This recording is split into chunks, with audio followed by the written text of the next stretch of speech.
Es una época en el año, desde el ayuno del 17 de Tamuz y hasta el ayuno de Tisha B'Av. Son 3 semanas a medio verano, que son semanas de luto para el pueblo de Israel.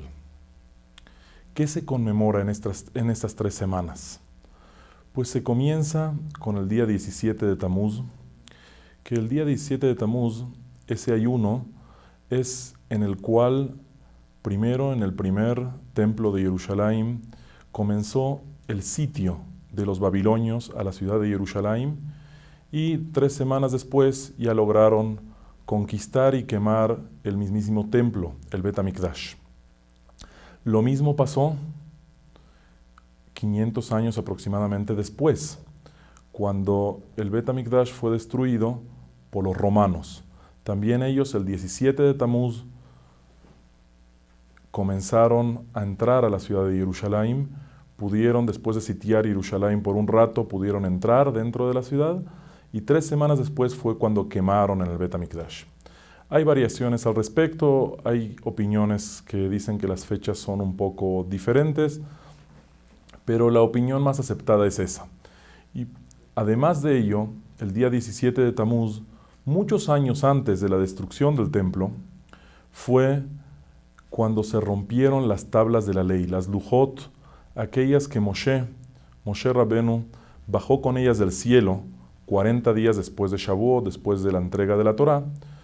Él baja y ve que el pueblo de Israel están sirviendo al becerro de oro. Le estaban diciendo, Ele Eloheja Israel, este es tu Dios Israel.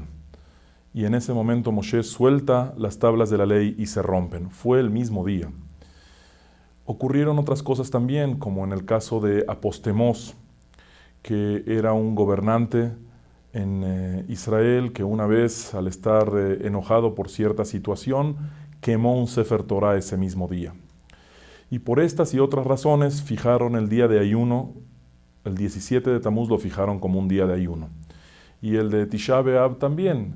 No es solo la destrucción del templo lo que ocurrió ese día, que se quemó el templo, sino otras cosas también llegaron a ocurrir. Por ejemplo, ya desde cuando el pueblo de Israel estaban en el desierto, estaban viajando sus 40 años en el desierto. ¿Por qué fueron 40 años? No iba a ser tanto tiempo. Dice el pasuk que Ahad Asar Yom Mehorev Derech Har Seir ad Kadesh Barnea. Son 11 días de viaje desde el monte Sinai hasta Kadesh, que es la entrada a la tierra de Israel. ¿Cómo 11 días se convirtieron en 40 años? Fue por el error que cometió el pueblo de Israel con los Meragelim, con los espías que fueron enviados a la tierra de Israel para ver, para conocer la tierra. Regresaron hablando mal de la tierra, lo difícil que sería conquistarla, y el resultado fue que el pueblo de Israel empezó a llorar, diciendo que no quieren entrar a la tierra de Israel. Y el castigo fue que se quedaron 40 años en el desierto. ¿Cuándo fue esa noche que todos lloraron y dijeron no queremos entrar a la tierra de Israel? Fue justamente la noche de Tisha B'Av. Es decir, son fechas que han sido trágicas al pueblo de Israel durante muchas generaciones, desde la mismísima concepción del pueblo de Israel y hasta casi hoy en día. Dicen que también, sacando el cálculo de lo que fue el decreto de expulsión de los Yehudim de España, se les dio un tiempo para poder salir de España. ¿Cuál fue el último día? Fue el día de Tisha B'Av también, el día 9 de Av. Por eso es de que estos días se consideran como días de Puranut, son días que no son buenos para el pueblo de Israel. Realmente la destrucción del Bet HaMikdash, la destrucción del templo, se considera lo más grave que ocurrió en la historia del pueblo de Israel, incluso tomando en cuenta todas las demás cosas que ocurrieron en esas mismas fechas. ¿Y por qué? Porque el Bet HaMikdash, el templo en Jerusalén, era el corazón, el alma del pueblo de Israel. Todo dependía de ahí. La Shejinah, la presencia divina, ahí reposaba. La mitzvah era asistir 3 veces por año al Bet HaMikdash, al templo. La fuente de espiritualidad del pueblo de Israel era el Bet HaMikdash. Hoy en día, que no tenemos el Bet HaMikdash, que no tenemos ese templo en Jerusalén, toda nuestra relación con Hashem es diferente. Es como la relación de un hijo que ha sido exiliado de la mesa del padre, que ha sido expulsado de la mesa de su padre, y aunque el padre lo ve de vez en cuando, pero ya no es lo mismo. No es un hijo que se sienta a comer todos los días con sus padres. Y se cuentan que Irmiau, el profeta Irmiau, que estuvo en tiempos de la destrucción del primer Bet HaMikdash, estaba llorando sobre las piedras del Bet HaMikdash destruido, y Platón le preguntó, le dice, ¿cómo puede ser que alguien como tú, una persona tan sabia, eso se dio cuenta después de hablar con él un rato, y se dio cuenta de todos sus conocimientos y su inteligencia, dice, ¿cómo puede ser que lloras por unas piedras? Y realmente es una buena pregunta, es algo que ya se destruyó, ya no está. ¿Por qué llorar después de casi 2000 años de su destrucción? Eso es del segundo Bet HaMikdash. El primer Bet HaMikdash ya son casi 2500 años. ¿Por qué seguir llorando por eso? Dice, no lloramos realmente por las piedras, aunque también era un edificio hermoso. Dicen nuestros sabios que quien no llegó a ver el último templo en Jerusalén, el tercero, el que ya construyó Herodes, en finales del segundo Bet HaMikdash, del segundo templo, él lo tiró para abajo y lo volvió a construir. Dice, quien no llegó a ver el Bet HaMikdash que construyó Herodes, nunca vio un edificio bonito en su vida. Quiere decir, era tan hermoso y tan bonito. Hoy en día se pueden ver algunos de sus vestigios, algunas cosas quedan, se pueden ver algunas cositas, algunos muros, algunas piedras, algunas decoraciones, es lo que queda de aquel entonces. Pero no lloramos por las piedras, no lloramos por el edificio destruido, no lloramos porque era el centro de reunión del pueblo, lloramos ¿por qué? Por esa conexión con la divinidad que hoy en día la tenemos, pero en un menor grado. No es lo mismo. Teniendo el Bet HaMikdash es algo muy diferente.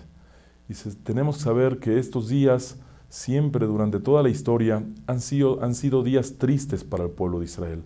Cuentan que en generaciones anteriores, a partir del ayuno del 17 de Tamuz, se notaba en las casas, en las calles, en las caras de la gente, se notaba que eran días difíciles, se notaba que eran días de tristeza, el humor de la gente cambiaba. Y cuando ya llegaba el día de Tisha B'Av, ahí todos estaban sumamente tristes a tal grado que en el Bet HaKnesset, cuando se iba a rezar, se va a lamentar por la destrucción del Bet HaMikdash el día de Tisha B'Av, y la gente lloraba y lloraba y lloraba. Hace unos días vi un video de Rabbi Ovadia Yosef, Zichrono Libraja, que en una de sus conferencias, cuando empezó a hablar sobre la destrucción del Bet HaMikdash y todo lo que perdimos por ello, empezó a llorar. Aunque no era el día de Tisha B'Av, pero solo hablando de eso empezó a llorar. Nuestros grandes sabios que saben apreciar esa relación espiritual que el pueblo de Israel tenía con su Creador durante los tiempos del Bet HaMikdash y que ahora es mucho más difícil lograrlo, y ellos lamentan y lloran de todo corazón pidiéndole a Hashem, porque esa es la idea, no solo lamentar el pasado, sino pidiéndole a Hashem por el futuro, que Hashem nos mande el Mashiach y pronto veamos nuevamente el próximo Bet HaMikdash. Entonces, como comentamos, el primer Bet HaMikdash fue destruido por los babilonios. Fue Nebuchadnezzar o Nabucodonosor quien lo ordenó destruirlo, ordenó conquistar la tierra de Israel, y su jefe del ejército se llamaba Nebuzaradán. Ocurrieron muchas cosas trágicas en esa conquista de Israel y en la destrucción del templo. Algunas de ellas están en la Megilá de Ejá, que son justamente los versículos que leemos en Tisha B'Av tanto en la noche como en la mañana. Hay palabras muy duras donde se cuenta que por el hambre que pasaron durante los 2 años y medio que duró el sitio de Jerusalén, pues llegó a ocurrir que padres, dice que una madre llegó a cocinar a su hijo para comérselo del hambre que había. Dice que no quedaron ni ratones en todo Jerusalén, porque como no había lo que comer, pues agarraban lo que sea, lo que haya, lo que se pueda comer, se lo comían. En el libro de Yosifún, de Flavio José, que era un gran historiador, que él vivió durante la destrucción del segundo Bet HaMikdash y estaba del lado de los romanos, se cuentan muchos detalles de qué es lo que pasó, también en la Gemara. Eso es importante estudiarlo, leerlo, para así sentir un poco por qué esa tristeza, por qué ese luto que tenemos por la destrucción del Bet HaMikdash. tenemos que saber que también el nivel de la Torá, una vez que se destruye el Bet HaMikdash, ya no es lo mismo. Dentro del Bet HaMikdash, dentro del templo en Jerusalén, estaba también Lishkat HaGazit. Lishkat HaGazit era un salón grande donde estaba el Tribunal Supremo del pueblo de Israel. No era solo un tribunal, era un tribunal y era un parlamento, un ente legislador a la vez. Ahí es donde se dictaminaban todas las halajot. Por ejemplo, el famoso caso de David, del rey David, que él provenía de una mujer moabita. Y sabemos lo que dice la Torá, que los moabitas no pueden ingresar en la congregación de Hashem. Entonces David, siendo descendiente de una moabita, también está incluido en esa ley, en esa prohibición, en esa exclusión. Y ahí fue donde se debatió, hasta llegar finalmente a la conclusión de que Moabí veló Moabit, solo los moabitas hombres, pero no las mujeres. Obviamente en tiempos de David el Bet HaMikdash aún no estaba en su lugar, estaba el Sanedrín, estaba este Tribunal Supremo funcionando en diferentes lugares. Ya desde que se construyó el Bet HaMikdash tenía ahí su sede fija, hasta que en finales del segundo Bet HaMikdash también el Sanedrín fue exiliado de un lugar a otro, tuvieron que salirse de Jerusalén incluso antes de la destrucción del Bet HaMikdash, y ya no era lo mismo. Ya no era lo mismo porque no tener un lugar fijo, un lugar céntrico, de donde se enseña la Torá a todo el pueblo, de donde salen reglas claras, de donde se pueden evitar discusiones o diferentes opiniones, porque siempre hay un ente legislador que tiene la última palabra. Eso fortalecía la Torá y su estudio, y eso también es una de las cosas que se perdieron con la destrucción del Bet HaMikdash. Cuando se construyó el segundo Bet HaMikdash, quisieron regresar a lo mismo, pero ya no era fácil, porque si ese Sanedrín, ese tribunal, era de 70 miembros, pero había más de 70 sabios en el pueblo de Israel. Entonces, ¿cuáles escojo? ¿A quiénes escogemos? Entonces, lo que tuvieron que hacer es hacer el Knesset HaGedolá. Es la gran asamblea donde reunieron a todos los sabios principales del pueblo de Israel, sin excepción alguna, que eran 120, y entre ellos había incluso profetas como Haggai, Zechariah y Malachi.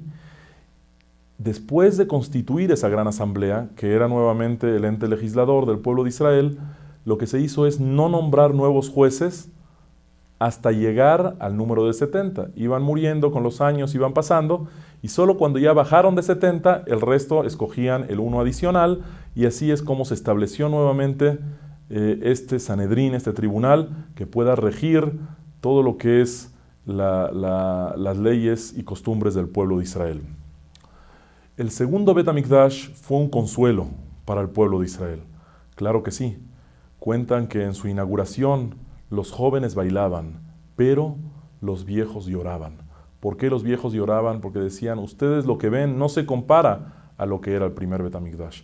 En el segundo Bet HaMikdash, por ejemplo, el Aarón con las tablas de la ley, con las Lujot, ya no estaba en el Bet HaMikdash. Eso se exilió a Babel o se enterró ahí abajo en el Bet HaMikdash. Hay diferentes opiniones al respecto, pero el Aarón ya no estaba en su lugar y las cosas ya no eran lo mismo. Los milagros no eran los mismos como los que ocurrían en el primer Bet HaMikdash, como cuenta la Mishnah en Pirkei Avot, que había 10 milagros que ocurrían cada día en el Bet HaMikdash, entre ellos que el fuego del Mizbeach, donde se quemaban las ofrendas y los sacrificios, los animales, las harinas, etc. El milagro era de que nunca se apagó. Las lluvias, incluso aunque era al aire libre, nunca logró apagar ese fuego. O como por ejemplo también en el lugar donde cortaban los animales después de su sacrificio, los partían, etc. Nunca llegó a haber una mosca ahí. Algo sumamente raro en un lugar donde se matan animales, donde hay sangre, etc. Y entre ellos así varios milagros que ocurrían a diario y le recordaban al pueblo de Israel la importancia del lugar. Le recordaban al pueblo de Israel que ese es el centro neurálgico del pueblo. Es el centro espiritual del pueblo de Israel. Y eso es lo que perdimos con la destrucción del Bet HaMikdash, y por eso lo lamentamos, y este periodo de lamentación es de 3 semanas. Durante la destrucción del segundo Bet HaMikdash ya fueron los romanos los que lo destruyeron. Primero fue Adriano César, el César Adriano, de que fue el comandante del ejército romano que vino a destruir a Jerusalén. Y después Cuando lo nombraron a él César, entonces él dejó su ejército en manos de su hijo Titus, que fue quien finalmente logró conquistar Jerusalén, logró destruir el Bet HaMikdash. Hace un tiempo, aquí en México, en Polanco, había una exposición de artefactos que trajeron de Israel, y entre ellos había una estatua de metal de Adriano, de ese Adrianus, del famoso Adrianus, y eso lo encontraron donde era uno de los campamentos romanos fuera de Jerusalén, y ahí lo encontraron enterrado, los arqueólogos lo descubrieron.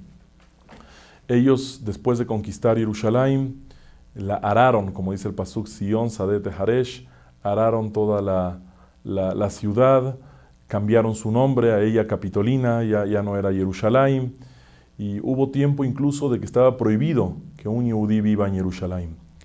Por muchos años después también siguieron ocurriendo tragedias en Jerusalén y mucha gente tuvo que abandonarla, como por ejemplo en tiempos de las cruzadas, que los cruzados, pues desde que salieron de Europa hasta llegar a Israel, fueron en los lugares que pasaban, mataban a los Yehudim o los obligaban a convertirse al cristianismo. Y al llegar a Jerusalén, tomaron a todos los Yehudim en el Bet HaKnesset, de ahí mismo de Jerusalén, y le prendieron fuego. Y ahí fue donde nuevamente dejó de haber una comunidad judía en Jerusalén. Después también, por ejemplo, cuando el Rambán Nachmanides llegó a Jerusalén como hace 700 años, también él cuenta que había muy poca gente en Jerusalén, muy pocos Yehudim, e incluso hasta pocos siglos atrás no había una gran comunidad en Jerusalén. Obviamente no como la cantidad de Yehudim que hay hoy en día en Jerusalén. Ahora la pregunta es, ¿hoy en día podemos estar contentos con la ciudad de Jerusalén tan bella y tan bonita? Dice, seguro que sí, le agradecemos a Hashem por lo que tenemos, pero no dejamos de pedir. No dejamos de pedirle a Hashem que nos mande el Mashiach, que nos mande el Bet HaMikdash, y ahí no nada más las calles van a estar bonitas y los edificios bonitos, sino nuestra conexión con la divinidad va a ser diferente. Vamos a estar mucho más cercanos a Él, vamos a poder presentarnos ante Él, como dice el pasuk Yerae Kol Zehurejá. Presentarse en el Bet HaMikdash, presentarse en el templo de Jerusalén, era presentarse ante Hashem. Y eso es algo que esperamos que Hashem nos lo otorgue pronto. Amén. Ken Yehí Ratzon. Gracias por sintonizar Tu Torah TV.